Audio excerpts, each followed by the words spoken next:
आगे बढ़ते हुए हम चर्चा करेंगे थोड़ी सी कॉन्सेंट्रेशन टर्म के ऊपर। कॉन्सेंट्रेशन टर्म्स जो होते हैं हमारे, वो 3 तरीके के होते हैं। एक तो होता है हमारा based on percentage of weight by weight, weight by volume and volume by volume. अगर हम वेट बाय वेट की बात करें, ठीक है, आगे पेज पर करते हैं। वेट बाय वेट में हम लेते हैं weight of solute in gram upon weight of solution in gram. ठीक है, हम जो यहाँ पर मेजर कर रहे हैं कॉन्सेंट्रेशन, मान लेते हैं एक बार के लिए, जैसे हमने एग्जांपल के लिए HCl ले रखा है 20% वेट बाय वेट, तो हम इससे क्या कहना चाह रहे हैं, 20 ग्राम ऑफ सॉल्यूट जो आपका H2SO4 है वो 100 ग्राम ऑफ सोल्यूशन में प्रेजेंट है। अगर हम इसकी क्वांटिटी एक बार के लिए 100 ग्राम ले लेते हैं, तो फिर 20 gram of solute that is H2SO4 is present in 100 gram of solution. ये हमें एक और चीज़ बताता है कि जो हमारा सॉल्वेंट है, जो यहाँ पर H2O होएगा, वो हमारा 80 ग्राम है। कैसे? हमें ये पता है कि weight of solution is equals to weight of solute plus weight of solvent. यहाँ से हमने डायरेक्ट निकाल लिया। ऐसे ही अगर हम बात करें वेट बाय वॉल्यूम की, एक और चीज़ हम बोल सकते हैं इसके अंदर, ये जो है टेम्परेचर इंडिपेंडेंट है।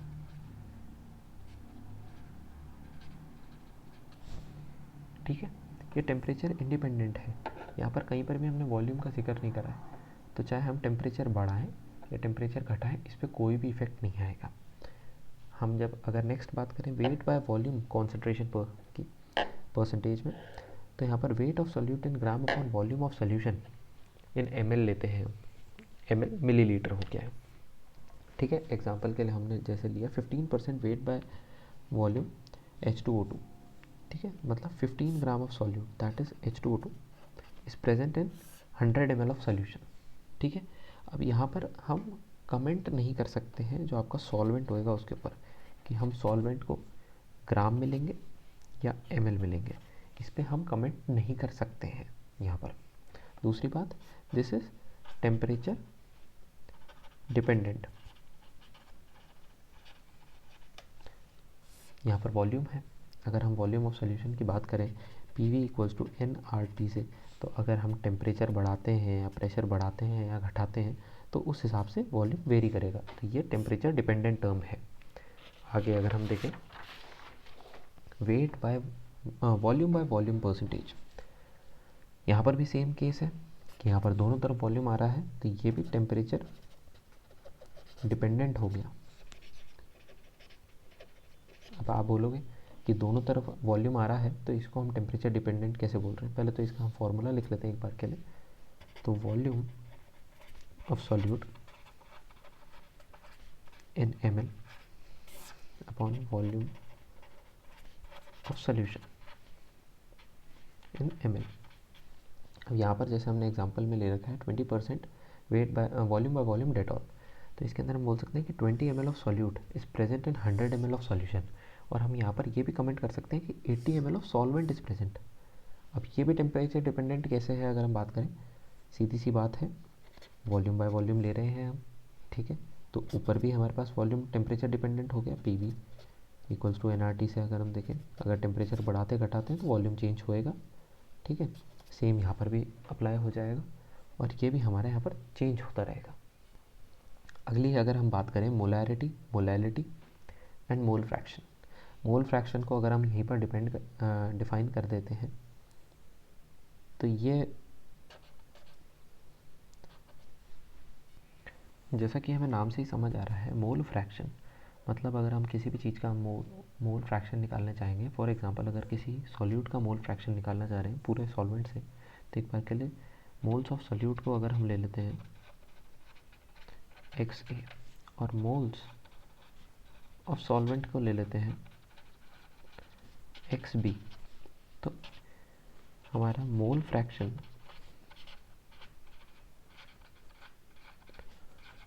ऑफ सॉल्यूट इक्वल्स टू हो जाएगा XA upon XA plus XB।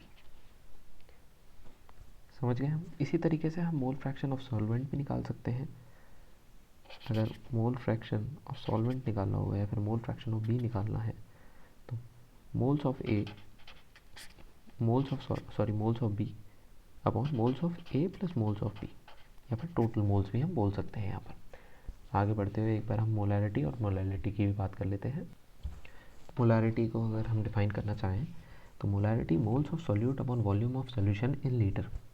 ये जनरली हम यही यूनिट यूज़ करते हैं, मोल्स पर लीटर। ये जनरल यूनिट है। अगर हम एसआई यूनिट की बात करें तो मोल्स पर मीटर क्यूब होती है, बट ये रेयरली यूज़ होती है। सवाल बन सकता है इस पर, इसलिए इसको हमें याद रखना है बस, बाकी ये यूज़ नहीं होती है।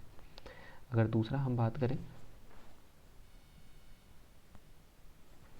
अगर हम दूसरा बात करें मोलैलिटी की, तो मोलैलिटी तो टेम्परेचर इंडिपेंडेंट है, ये भी टेम्परेचर डिपेंडेंट है।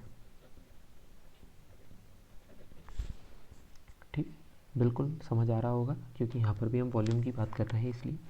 मोलैलिटी की बात करें तो moles of solute upon weight of solvent in KG.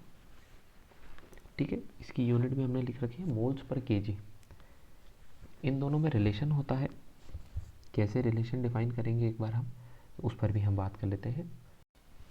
अगर हम रिलेशन की बात करें तो एक बार के लिए मान लेते हैं कि हमारे पास x मोल्स हैं सल्यूट के। ठीक है, x मोल्स हैं हमारे पास सल्यूट के। मॉलिक्यूलर वेट जो है mw ले लेते हैं एक बार के लिए, मॉलिक्यूलर वेट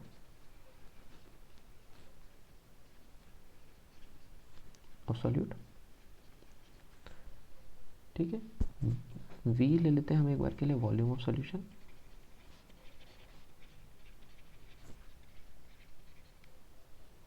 और d ले लेते हैं डेंसिटी ऑफ सॉल्यूशन। ये हम ले लेते हैं एक बार के लिए ग्राम पर सेंटीमीटर क्यूब में। ठीक है, अब अगर हम देखें,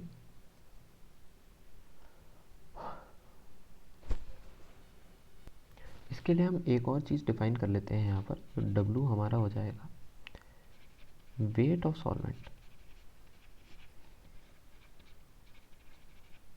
अब हम आराम से प्रूव कर सकते हैं, जैसे अगर मैं लिखूँ मोलैरिटी को, अगर एक बार के लिए मैं लिख देता हूँ W अपॉन MW, ये हमारे हो गए मोल्स ऑफ सॉल्यूट। सॉरी, ये सॉल्यूट आ जाएगा सॉल्वेंट की जगह। अगर हम ये देखें तो यहाँ पर हमारे पास ये आ गए moles of solute into volume in ml। यहाँ पर हम इसको 1000 से डिवाइड कर देंगे, क्योंकि हमें वॉल्यूम किस में चाहिए रहता है, लीटर के अंदर। ये हमारे पास मोलैरिटी आ गई। यहाँ से अगर हम देखें वेट ऑफ सॉल्यूट निकालना चाहें, या फिर मास ऑफ सॉल्यूट अगर हम निकालना चाहें यहाँ से, तो ये हमारे पास आ जाएगा molarity into molecular weight into volume upon 1000। अब हमारे पास जो पहले निकल के आई थी मोलैलिटी को अगर मैं बोलूँ तो ये हमारे पास हो जाएगा वेट, जो ये है, upon molecular weight into 1000 upon weight of solvent. ठीक है, इन केजी, इन ग्राम, सॉरी, इसलिए हमने ऊपर 1000 से मल्टीप्लाई भी करा है। ठीक है, अगर हम इसको इसके अंदर डालते भी हैं तो हमारे पास आ जाता है molarity is equals to molarity into volume upon weight of solvent in gram. एक तो हमारे पास ये रिलेशन आ गया, बट इस रिलेशन का हम यूज़ नहीं कर पाएंगे क्योंकि हमें वेट ऑफ सॉल्वेंट नहीं पता है। बट हमें जो पता है उससे अगर हम आगे निकालना चाहें तो हमें पता है molality is equals to molarity into volume upon, अब वेट ऑफ सॉल्वेंट अगर अपन निकालना चाहेंगे तो टोटल वॉल्यूम इंटू डेंसिटी। ये हमारे पास मास ऑफ क्या आ गया है, मास ऑफ सॉल्यूशन आ गया है, माइनस वॉल्यूम आपका, सॉरी, आपका वेट ऑफ सॉल्वेंट जो हमने ऊपर कैलकुलेट कर रखा है। यहाँ से अगर हम देखें तो हमारे पास आ गया m/m, आपका molality upon molarity is equals to 1000 upon 1000d minus m into mw।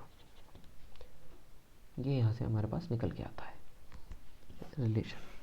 इसको चाहे तो हम याद रख सकते हैं, बट कोई ज़रूरी नहीं होता है इसको याद रखना, क्योंकि ये हमें आगे क्वेश्चंस में सॉल्व करते करते हमेशा आसानी होती है, तो इसको याद रखने की कोई ज़रूरत नहीं है।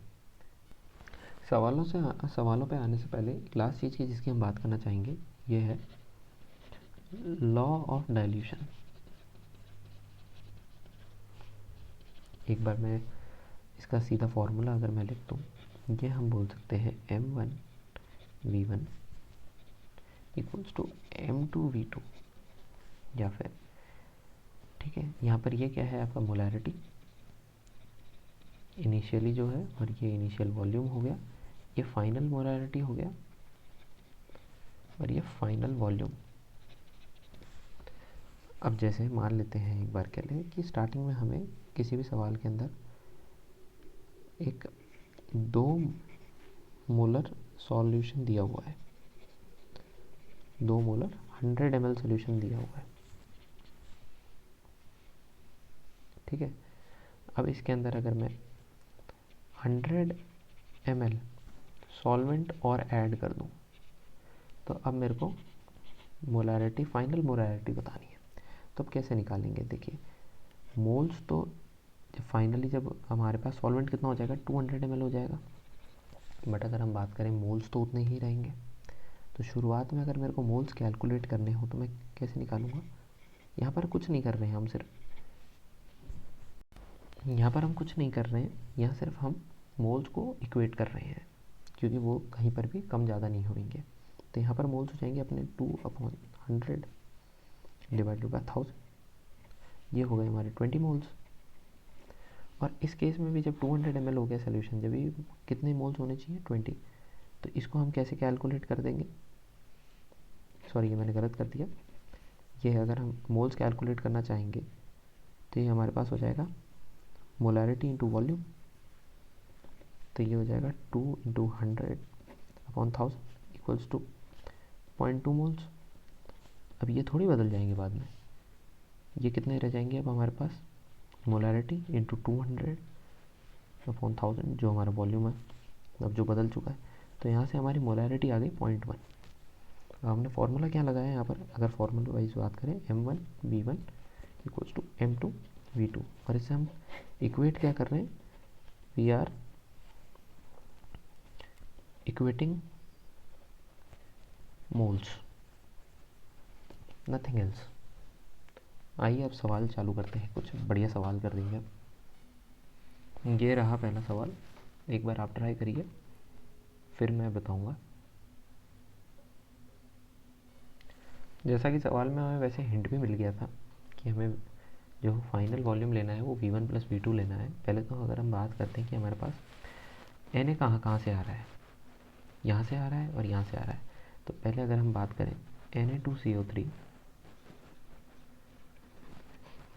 ये पहले तो किस में ब्रेक डाउन होएगा, ये हो जाएगा 2Na प्लस CO3 2 माइनस, इसमें ब्रेक डाउन हो जाएगा। यहाँ पर हमारे पास 1 मोल इससे 2 मोल Na मिल जाएगा। तो हमारे पास यहाँ पर इसके कितने मोल्स हैं, ये हमारे पास 0.3 इंटू 200 ml, ठीक है।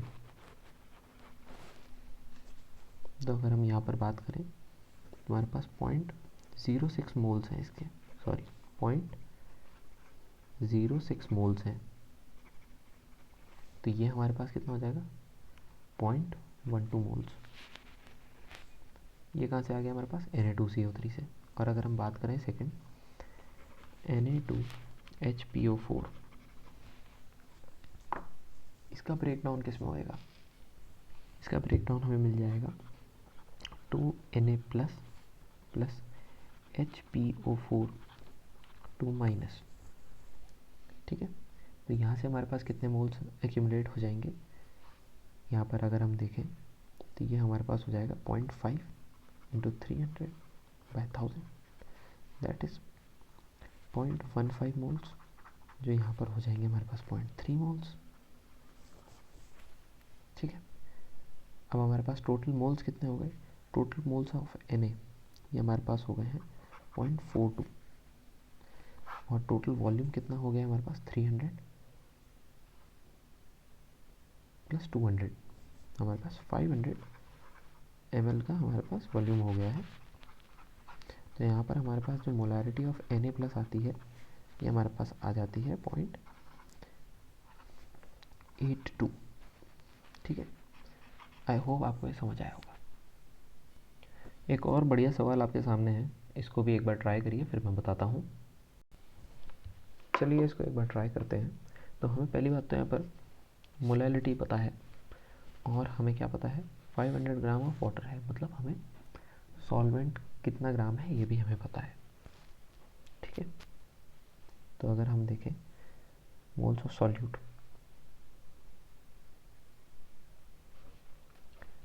मोल्स ऑफ सॉल्यूट अगर मैं कैलकुलेट करना चाहूँ तो ये हमारा हो जाएगा 0.3 molality into weight of solvent in KG, तो ये हमारे पास हो जाएगा 0.2, सॉरी हाफ हो जाएगा या फिर 0.5, तो ये मेरे पास हो जाएगा 0.15 मोल्स। ठीक है, मोल्स ऑफ सॉल्यूट यहाँ से मेरे पास आ गए। अब अगर मेरे को मोलारिटी कैलकुलेट करनी है तो moles of solute upon volume of solution किसके अंदर चाहिए रहता है हमें, लीटर्स के अंदर। तो वॉल्यूम ऑफ सॉल्यूशन क्या है 550 ml, 550 इंटू 1000, ये हमारे पास अगर हम इसको कैलकुलेट करें तो आ जाता है 0.27 मोलर। ठीक है, अब हमें डेंसिटी भी बतानी है सोल्यूशन की।